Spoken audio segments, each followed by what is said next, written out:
जय श्री राधा, जय श्री कृष्णा। आप सभी प्रिय दर्शकों का हमारे चैनल आई एम एस्ट्रो गुरुजी में बहुत बहुत स्वागत है। प्रिय दर्शकों, आज चर्चा करेंगे वृश्चिक राशि की।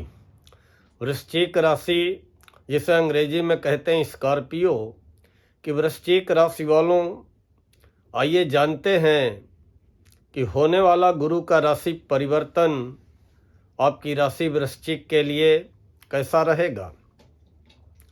जहाँ तक अभी वर्तमान की बात करें तो अभी वर्तमान में गुरु वृषभ राशि में विराजमान हैं और गुरु लगभग एक राशि में 1 वर्ष तक रहते हैं। 1 वर्ष के बाद ही गुरु राशि परिवर्तन करते हैं। 1 मई 2024 को गुरु वृषभ राशि में प्रवेश किए थे और वृश्चिक राशि वालों, आपकी राशि से सप्तम भाव में बैठ करके कहीं न कहीं दाम्पत्य जीवन में, भागीदारी में संतुलन बनाने का कार्य करते हुए आपके लिए आय व धन की व्यवस्था भी कर रहे थे और शिक्षा व संतान के क्षेत्र में भी अनुकूलता प्रदान कर रहे थे। लेकिन अब जब गुरु का राशि परिवर्तन होने जा रहा है और गुरु वृषभ राशि से निकलकर मिथुन राशि में 14 मई को प्रवेश करने जा रहे हैं और 14 मई से लेकर 18 अक्टूबर तक, क्योंकि 18 अक्टूबर को गुरु मिथुन से निकल करके उच्च राशि कर्क में प्रवेश करेंगे और 5 दिसंबर तक कर्क में रहेंगे। फिर 5 दिसंबर को शाम को मिथुन राशि में वापस आ जाएंगे।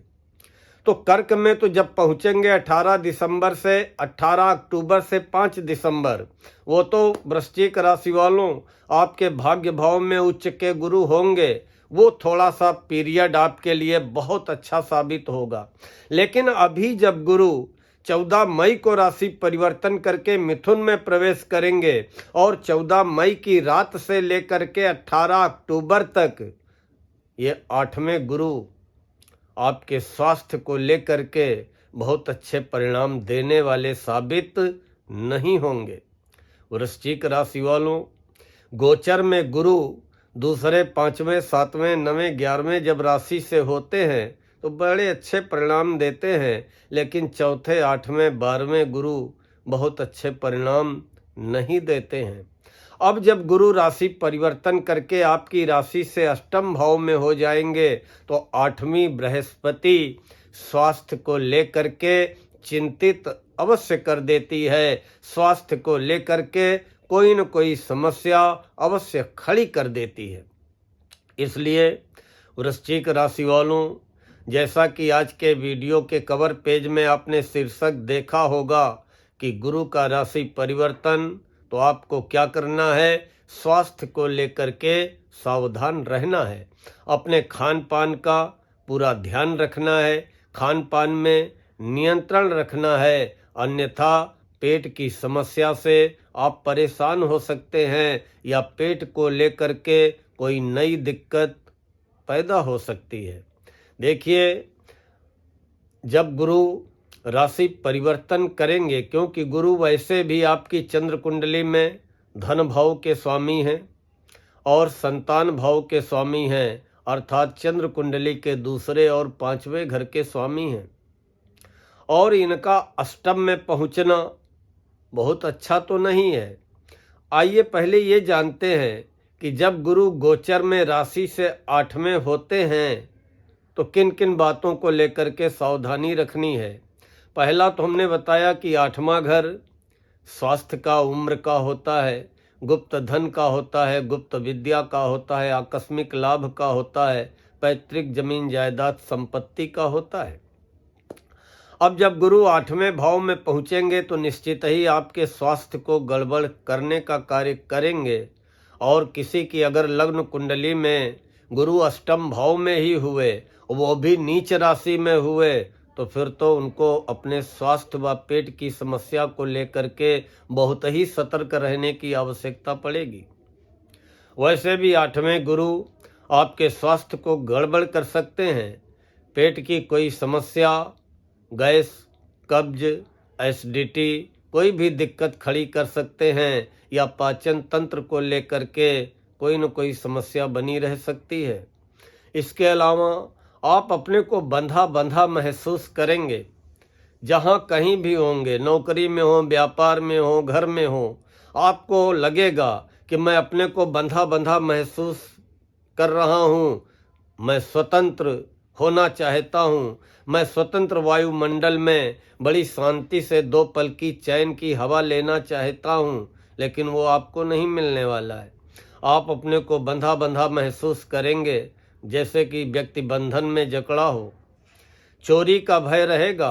कोई भी यात्रा करें, अपने सामान व धन को लेकर के सतर्क रहें और घर परिवार में भी आप सतर्कता रखें, अन्यथा चोरी के माध्यम से आपका नुकसान हो सकता है या कोई सरकारी टैक्स या जुर्माना अचानक आपका धन व्यय करा सकता है। एक चीज़ और कहेंगे वृश्चिक राशि वालों, क्योंकि आपकी राशि में चंद्रमा नीच के होते हैं और चंद्रमा मन के कारक हैं। वैसे तो आप बड़े विनोदी स्वभाव के हैं, मस्त स्वभाव के हैं, लेकिन जब क्रोध में आते हैं तो सामने वाले को खरी खोटी सुनाने में पीछे नहीं हटते हैं। लेकिन जब तक गुरु अष्टम रहेंगे, आप अपनी वाणी पे, अपने कठोर वचनों पे नियंत्रण बना करके चलें, अन्यथा आप बने बनाए काम बिगाड़ सकते हैं या फिर अपमानित भी महसूस कर सकते हैं, क्योंकि मान सम्मान और पद प्रतिष्ठा में आपको कमी महसूस होगी। जो नौकरी कर रहे होंगे वृश्चिक राशि वालों, तो 8वें गुरु में ये भी स्थिति आ जाती है कि नौकरी छूटने तक की नौबत आ जाती है। इसलिए नौकरी में सावधानी पूर्वक, ईमानदारी पूर्वक कार्य करें और सहकर्मियों से भी अपना व्यवहार बर्ताव संयमित रखें और सावधानी भरा रखें। देखिए वृश्चिक राशि वालों, 8वें गुरु चाहे व्यापार में हो आप, चाहे व्यवसाय में हो, चाहे नौकरी में हो, दिक्कत अवरोध रुकावटें तो लाते हैं। धन प्राप्ति के जो साधन होते हैं उनमें भी अवरोध पैदा करते हैं। लेकिन जब व्यक्ति बहुत अधिक विचलित हो जाता है तो ऐसे गुरु आकस्मिक रूप से धन का लाभ भी करा करके कुछ राहत या संजीवनी प्रदान करने का भी कार्य करते हैं। शारीरिक कष्टों में वृद्धि हो सकती है और अपने ही देश में इधर उधर नौकरी से संबंधित या व्यापार से संबंधित की गई यात्राएं व्यर्थ की साबित होंगी और कष्ट देने वाली आपको प्रतीत होंगी। जो भी आप यात्राएं करेंगे, हो सकता है उन जिस उद्देश्य के लिए यात्राएं कर रहे हैं उसमें वो सफलता आपको न मिल पाए जिस सफलता के लिए आप यात्रा कर रहे हैं, या यात्राओं में कष्ट मिलने की भी पूरी संभावना रहेगी। इसलिए यात्रा सोच समझ कर करें और यात्राओं के दौरान सतर्क सावधान अवश्य रहें। पुत्र आदि संतान आदि से विरोध हो सकते हैं, मतभेद हो सकते हैं, या संतान का स्वास्थ्य या संतान का स्वभाव आपके मन को चिंतित कर सकता है। आय कम व्यय अधिक ऐसी स्थितियां बनी रहेंगी। घरेलू उलझनों में वृद्धि होगी, मानसिक तनाव में वृद्धि होगी। इसलिए ये अष्टम गुरु 14 मई से लेके 18 अक्टूबर तक, जब तक आपकी राशि से गुरु 8वें घर में रहेंगे, तब तक वृश्चिक राशि वालों हर गुरुवार सुबह तांबे के लोटे से जल में पीला फूल डाल करके केले में जल चढ़ाते रहना, देसी घी का दीपक जलाते रहना। किसी गरीब ब्राह्मण को या मंदिर के पुजारी को पीला अन्न जैसे कि चने की दाल, हल्दी की साबुत गांठ और केले रख करके कुछ दक्षिणा रख करके पुजारी को दे करके आशीर्वाद ले लेना, या किसी गरीब ब्राह्मण को दे करके उसका आशीर्वाद ले लेना।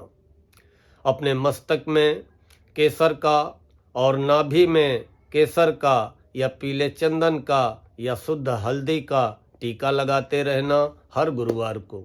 गौ माता को केला खिलाते रहना या भीगी हुई चने की दाल में गुड़ रख के खिलाते रहना, अर्थात गुरुवार को पीली चीज़ों का दान करते रहना और लक्ष्मी नारायण भगवान का पूजन करते रहना, विष्णु भगवान का पूजन करते रहना निश्चित ही स्वास्थ्य को लेकर के या आर्थिक नुकसान को लेकर के या नौकरी या व्यापार व्यवसाय में अवरोधों को लेकर के कोई बहुत विषम परिस्थिति नहीं बनने पाएगी, राहत अवश्य महसूस होगी। प्रिय दर्शकों, गुरु जहाँ पर बैठते हैं वहाँ से 5वें 7वें 9वें घर को देख करके कुछ अनुकूलता भी प्रदान करते हैं। गुरु की दृष्टि जहाँ जहाँ पड़ती है उस भाव को लेकर के या उस घर के परिणामों को लेकर के कहीं न कहीं राहत देने का कार्य करती है। अष्टम भाव में बैठ करके गुरु द्वादश भाव को देखेंगे। द्वादश भाव व्यय का होता है, व्यय कराएंगे, लेकिन कहाँ पर व्यय कराएंगे? यात्राओं में। वो यात्राएं व्यापारिक भी हो सकती हैं, धार्मिक भी हो सकती हैं और बाहरी क्षेत्रों, बाहरी संबंधों से बीच बीच में लाभ भी कराते रहेंगे और बाहरी क्षेत्रों, बाहरी संबंधों से आपको मान सम्मान भी दिलाने का कार्य करेंगे। लेकिन गुरु की सप्तम पूर्ण दृष्टि जो कि स्वयं की राशि धनु पे पड़ेगी, आपकी राशि से दूसरे घर में, धन भाव में, वो काफ़ी अनुकूलता आपको प्रदान करेगी, क्योंकि गुरु 7वीं दृष्टि से धन भाव में अपनी ही राशि, धनु राशि, प्रिय राशि धनु को देखेंगे। तो इसलिए जमा धन की स्थिति बहुत अधिक आपकी खराब होने वाली नहीं है। आर्थिक स्थिति गुरु की दृष्टि संतुलन बनाए रखेगी। आर्थिक बजट आपका असंतुलित, गड़बड़ नहीं होने देगी और कहीं न कहीं आपकी वाणी में गंभीरता व आकर्षण भी पैदा करेगी। आपके क्रोध को कम करने का भी कार्य करेगी, कुटुंब व परिवार को सुख दिलाने का भी कार्य करेगी। तो गुरु की सप्तम पूर्ण दृष्टि आपके दूसरे घर में धन भाव में पड़ने वाली वृश्चिक राशि वालों राहत प्रदान करेगी। फिर गुरु नवम पूर्ण दृष्टि से चौथे घर को देखेंगे।